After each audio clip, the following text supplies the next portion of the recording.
Hello traders, trading party channel में आप सभी का स्वागत करता हूँ। आज मेरी आवाज़ में या आज मुझे देख के आपको लग रहा होगा कि थोड़ा लो फील कर रहा हूँ। यस, थोड़ा सा लो फील कर रहा हूँ क्योंकि आज मुझे लॉस हुआ है और वो हिट कर गया है। क्यों हुआ लॉसेस, कैसे हुआ, सारी कहानी मैं बताने वाला हूँ। इसके साथ साथ हम लोग डिस्कस करेंगे कि अगले दिन के लिए कैसे ट्रेड करनी चाहिए, वो भी मैं डिस्कस करूँगा। एक चीज़ मैं बता देता हूँ, मैंने जो यूट्यूब पे एनालिसिस का वीडियो डाला था और जिस हिसाब से मार्केट ने काम किया है 100% मैच हुआ है। यस, इसका मतलब ये नहीं कि मेरे एनालिसिस गलती थी, मेरी गलती मेरे लाइव ट्रेडिंग के अंदर हुई है, तो वो चीज़ें मैं एक्सप्लेन करूँगा। तो एनालिसिस राइट है, इससे ये बात भी प्रूव होती है कि आप किसी का एनालिसिस देख रहे हो और आप एक्सपेक्ट कर रहे हो कि आपके प्रॉफिट आएगा, तो ऐसा नहीं होता, क्योंकि एनालिसिस बहुत अलग जर्नी होती है और लाइव ट्रेड करना या ट्रेड के अंदर जब आप बैठे हुए हो वो अलग जर्नी होती है। क्या हुआ, कैसे हुआ, सारी चीज़ें बताऊँगा। बट थोड़ा लो फील कर रहा हूँ, तो मैं चाहता हूँ कि आप लोग एक बार कमेंट करें कि आज अगर आपको लॉस होता तो आप क्या करते। एंड देन नेक्स्ट वीडियो में अगर मुझे अच्छे अच्छे आंसर आए ना, तो नेक्स्ट वीडियो में मैं अपना आंसर दूंगा कि जब मुझे लॉस हुआ, जब मुझे रियलाइज़ हुआ कि मुझे लॉस हो चुका है, अब मैं इसको नहीं रिकवर कर सकता, पैसा उड़ चुका है, इसको मैंने कैसे हैंडल किया और क्या चीज़ मैंने अप्लाई की, वो मैं आपके साथ शेयर करूँगा। चलिए मैं थोड़ा सा चार्ट पे आपको लेके चलता हूँ। यहाँ पे देखो, आपको क्या दिख रहा है, मार्केट का इस तरीके का आपको पैटर्न था, यही डायग्राम है, डायग्राम अभी भी वही है, डायग्राम मैंने चेंज नहीं की, कुछ नहीं की। मार्केट में हम लोग का था कि मार्केट क्या करे, एक बार 47,400 के नीचे आए एंड उसके बाद मार्केट ऊपर निकले, और जब मार्केट ऊपर निकलेगी we are taking a call. मैंने क्या किया, जब मार्केट ऊपर निकल रही थी मैंने कॉल लिया, उसमें मुझे लॉस आया। अगर ये ट्रेड में प्रॉफिट आता तो शायद आज का दिन, मेरा क्लोजिंग का दिन बहुत अलग होता, बट जर्नी चेंज हो गई, मुझे लॉस आया, मार्केट फिर नीचे आई। उससे पहले मैं 2 ट्रेड कर चुका था, यानी कि पहले लॉस के बाद मैं फिर से री एंट्री कर चुका था लगभग 30-40 पॉइंट्स पे, वो भी चल दिए, कुछ नहीं। मार्केट में लॉस हुआ, अब मैंने कोई ट्रेड लेने की नहीं सोची, मैं मार्केट को देखता रहा, मैं सोच रहा था कि लॉस है, मार्केट अभी भी, डाटा मैंने रीचेक किया, मैं जेन्युइनली रीचेक नहीं करता, मैं अपनी पीसीआर स्ट्रैटेजी, पीसीएस स्ट्रैटेजी को ट्रैक करते रहता हूँ, जहाँ पे अपॉर्चुनिटी दिखती है घुस जाता हूँ। बट अपॉर्चुनिटी 1-2 दिन से वहाँ पे मिल नहीं रही थी, तो शायद इस वजह से मैं कॉन्शियस हो गया एंड मैंने क्या कोशिश की, मैं एक ट्रेड लूँ, मैं मोमेंटम नहीं मिस करूँगा, ये सोच के मैं आपको पॉइंट बता देता हूँ। पॉइंट अराउंड यहाँ पर है 10 बजे के आसपास, जिस कैंडल ने एक बड़ा मोमेंटम लगाया था। आप अगर मैं 5 मिनट का चार्ट आप देख रहे हो ना, तो ये है 10 बजे की एक्यूरेट कैंडल। 9:55 के बाद जब मार्केट ऊपर निकली थी ना, मैंने तब अपनी एंट्री बनाई कॉल के लिए। अब मेरे पॉइंट से अब मुझे वो एंट्री मिली थी 620 रुपए, 630 के आसपास। एंट्री कहाँ होनी चाहिए थी, 500 के आसपास, 500 के ऊपर, 550 के ऊपर। मैं ऑलरेडी लेट एंट्री कर चुका हूँ, बट मेरा एक्सपेक्टेशन है मार्केट 47,884 पे जाएगी। बायसनेस, सबसे बड़ी मिस्टेक बायसनेस, कभी भी मार्केट में बायसनेस नेचर मत रखो, कभी भी नहीं। मैं कहूँगा मार्केट क्या करने वाली है, कोई और ट्रेडर कहेगा क्या करने वाली है, आपकी फीलिंग भी कहती है मार्केट क्या करने वाली है। You have to show your confidence, आपको हिम्मत दिखानी है ट्रेड में, बायसनेस मत रखो। मैंने बायसनेस के चलते हुए मैंने क्या कर दिया, थोड़ी सी क्वांटिटी बढ़ा के ट्रेड ले ली। जितना ज्ञान मैंने 2024 में आके दिया था ना, वो सारा लूट गया, उसमें से कुछ फॉलो नहीं कर पाया मैं। होती है गलती, अगर ये गलती आप लोगों से नहीं हो रही है ना, तो आई डोंट नो कि फिर आप कैसे ट्रेड कर रहे हो, बट नहीं हो रही है तो अच्छी बात है। बट ये चीज़ें जिनके साथ हो रही है प्लीज़ नोट करो इसको। फिर क्या हुआ, लेट एंट्री हुई और मार्केट वहीं से करेक्ट कर गई। बिलीव मी, 2 मिनट का प्रॉफिट दिख रहा था, 2 मिनट तक प्रॉफिट दिख रहा था, तीसरे ही मिनट में प्रीमियम के साथ मार्केट डाउन। अब मार्केट आ गई वापस लगभग 520, 660 पे खरीदा था, प्रीमियम की प्राइस अराउंड थी 170 रुपये, 220, 170 के आसपास, 40-50 रुपये से घूम रहा था, मार्केट सीधा डाउन आ गया।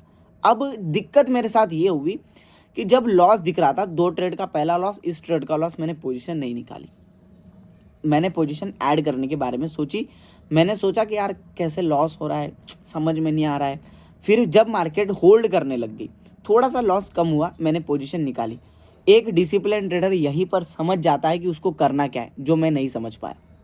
मैंने थोड़ी सी मिस्टेक कर दी। मैंने क्या किया, जब मार्केट ने अगेन यहाँ पर एक वीक वाली कैंडल बनाई, 5 मिनट की ही कैंडल, आप देखो ज़्यादा जाना भी नहीं है। जब आप ये 5 मिनट की कैंडल देखोगे, लगभग है 10:20 की कैंडल। जब 10:20 की कैंडल वीक कैंडल बनी, मैंने सोचा कि अब मैं कॉल की ट्रेड बनाता हूँ। मैंने कॉल की ट्रेड बनाई, मैंने अपनी पोजीशन, आप देखोगे लॉस कवर करने के चक्कर में, आप मोमेंटम देखो, आप प्रीमियम देखो, मेरा पूरा प्रीमियम निकल गया। एक्सपायरी से मैं इसलिए डरता हूँ ये एक्सपायरी कभी भी मुझे कमाने का मौका नहीं देती, हमेशा मुझे हिट कर जाता है। मैं अपने आप को कंट्रोल करता हूँ कि एक्सपायरी में मैं ज़्यादा पैसा लेके ना घुसूँ। दूसरी लर्निंग, हमेशा 10 से 20% ही एक्सपायरी में पैसे लेके चलो, ज़्यादा पैसे आप मत डालना। मत यानी नहीं, कितना भी कमाने का मौका हो दुनिया को कमाने दो दोस्तों। दुनिया अमीर है, दुनिया को लॉसेस चलते हैं, हमको नहीं चलते, हमको सेंसिटिवली हिट होते हैं। दूसरा रीज़न मैंने बता दिया या आपको हिंट दे दिया कि आपको कभी भी एक्सपायरी में ज़्यादा पैसे लेने नहीं है। अब जब मार्केट ने 47,800 के आसपास टच किया, कुछ प्रॉफिट नहीं दिख रहा है, मार्केट वही घूम रही है, मैं पैसे में फंस चुके हैं मेरे, मैं क्या करूँ समझ में नहीं आ रहा है, निकालने का मन नहीं कर रहा है। मार्केट ने उसके बाद धक्का दे दिया, इतना गंदा धक्का दिया कि आप देखोगे यहाँ से लेके तो यहाँ तक 12:30 तक, आप देखो मार्केट ने क्या किया। जब 12:30 तक मार्केट ने ये चीज़ की ना, I am out, I am blind, मुझे नहीं समझ में आया अब मैं क्या करूँ। फिर इसके बाद जो मैंने यहाँ पे, जब मार्केट फिर से बढ़ने लगी, फिर मेरा डिसीजन बायस्ड हो गया, मैंने फिर अपनी कॉल की पोजीशन बनाई और मार्केट ने अगेन मेरा पैसा फंसा दिया ना। मेरे आउट ऑफ द मनी के जो प्रीमियम लिया था वो भी नहीं बढ़े, इन द मनी के प्रीमियम लिया था वो भी नहीं बढ़े, दोनों में लॉस हो गए और मुझे अच्छा खासा लॉस हुआ। तो लॉस कितना हुआ ये मैटर नहीं करता, मैं आपको लिटरली बता रहा हूँ, मुझे इतना लॉस हुआ कि मुझे हिट कर गया। ठीक है, तो ऐसे लॉसेस से बचा जा सकता है अगर आप इन चीज़ों को ध्यान रखोगे। बायसनेस मत रहो, कभी भी मत रहो, कितना भी हो जाए। बायसनेस हो तो पर्टिकुलर एसएल के साथ रहो, पर्टिकुलर टारगेट के साथ रहो, पर्टिकुलर क्वांटिटी के साथ रहो। ना मैंने टारगेट के हिसाब से काम किया, ना एसएल के हिसाब से काम किया, सिर्फ ओवर ट्रेडिंग होगी। आप देखोगे ना कितने ट्रेड हुए, इतने ट्रेड, 200 ऑर्डर पंच हुए, 200। मैं जनरली 20 ऑर्डर पंच नहीं करता हूँ, 200। इतना घबरा के ट्रेड कर रहा था मैं, ऐसे ट्रेड कर रहा था जैसे एक बिगिनर ट्रेड करता है। जहां मैं एंट्री ले रहा था वहां से रिवर्स कर रही थी। जब भी ट्रेड ले रहा था 10 रुपये, 5 रुपये, 7 रुपये, हमेशा लॉस दिख रहा था हर ट्रेड में। तो वो बहुत, आज का जो एक्सपीरियंस है बहुत अलग ही था। आई होप आप समझ पाओगे इस चीज़ को कि क्या एक्सपीरियंस मैं आपके साथ शेयर करना चाहता हूँ। ठीक है, आइए अब मैं आपको चार्ट पे लेके चलता हूँ कि हम लोग अगले दिन के लिए क्या डिस्कशन करेंगे। अगले दिन के लिए डिस्कशन सिंपल है, मार्केट थोड़ा नेगेटिव भी है, पॉजिटिव है, लेवल अभी भी वही रहेंगे। 47,880 के ऊपर मार्केट निकलती है तो मैं कॉल की पोजीशन बनाऊंगा, 47,500 के नीचे निकलती है तो मैं पुट की पोजीशन बनाऊंगा। इसके बीच में लाइव प्राइस एक्शन से हमको ट्रेड करना पड़ेगा। निफ्टी 50 का भी थोड़ा देख लेते।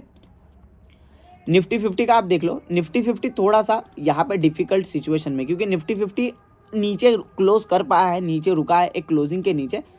अगर कल के दिन मार्केट इन लेवल्स को, इस गैप को फील करके भी मार्केट नीचे आ पाता है, मैं आपको लेवल बता देता हूँ, लगभग 21,460 यानी 460 के नीचे अगर मार्केट निकलता है तो ये स्लिप मारेगा। पहले 420 तक का आप टारगेट देख सकते हो, एंड इसके बाद फिर बड़े टारगेट है सीधा वीक वाला, एंड वो आएगा आपका 300 रुपये के आसपास। ठीक है, मैं कैसे बताने की कोशिश कर रहा हूँ, यहाँ पे देखो, यहाँ पे अगर मार्केट स्लिप मारता है और नहीं रुक पाती, कंटिन्यूएशन में मार्केट फॉल करती है, तो आपको 300 तक के टारगेट देखने मिलेंगे। अब बात करते हैं कॉल की ट्रेड। इसमें कॉल की ट्रेड इजीली, अगर मार्केट आपकी इसके ऊपर निकलती है 600 के ऊपर, अब वो गैप अप खुल के निकले, गैप डाउन होके या फ्लैट ओपन होके ऊपर जाए, जो भी है, 600 के ऊपर 15 मिनट की कैंडल या लगभग आधा 15 घंटा अगर मार्केट रुकती है, मैं बहुत रुक के ट्रेड करूँगा। और अगर इसके ऊपर मार्केट रुक पाती है तो यहाँ पर आपके टारगेट अगेन लगभग आप 100 रुपये या 150 रुपये के टारगेट अगेन ऊपर की तरफ आप देख सकते हो। मैं बैंक निफ्टी में ट्रेड करूँगा, कोशिश करूँगा निफ्टी में ना जाऊँ, एक्सपायरी है तो दूर रहूँगा। आई होप आप समझ पाओगे कि ये जो वीडियो बना रहा हूँ ये एनालिसिस का कम है आज का वीडियो, एंड मेरा फीलिंग शेयर करने का थोड़ा वीडियो ज़्यादा है। लॉसेस हिट कर जाते हैं, मेरा तो मन नहीं कर रहा था बनाने का, बट मैंने सोचा कि अगर मेरे लॉस से मैं आपको नहीं बता पा रहा हूँ तो फिर वो लॉस किस काम का, तो फिर ये यूट्यूब चैनल किस काम का। अगर वीडियो अच्छी लगी है, वीडियो मोटिवेशनल लगी है, वैल्यूएबल लगी है तो कमेंट ज़रूर करिएगा। चलिए मिलते हैं नेक्स्ट वीडियो में। चैनल को सब्सक्राइब नहीं किया तो सब्सक्राइब करिएगा, लाइक नहीं किया तो लाइक करिएगा। Thank you.